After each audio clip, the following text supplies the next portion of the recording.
Hi guys, good day. Paano mag-create ng live account sa BT Market? So, pagka open natin, click natin tong open live account sa bandang right side, sa gitna.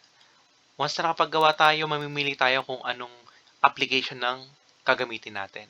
Ang ginagamit natin guys is MetaTrader 5. Then, anong choose account, no? Ang ginagamit natin guys ito is standard STP, swap free. Okay? Choose account currency, US dollars, then click and submit. Oras na nakapag-submit tayo, automatically guys, merong email na ibibigay sa atin si BT Market. Okay? Okay, email. Doon sa email na yon, merong ganito. Ayan. May login number and password. Okay. Mag-download muna kayo guys ng MT5 or MetaTrader 5 sa cellphone nyo. Pagka-download at naandyan na, isi-search nyo yung BT Markets Live dun sa search bar. Hanapin nyo yung broker. Okay.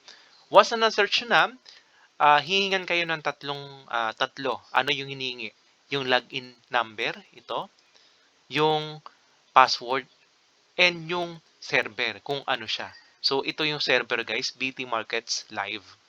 Oras na na-login nyo na yan, okay, automatically makakapasok na kayo kaagad sa live account nyo. Okay?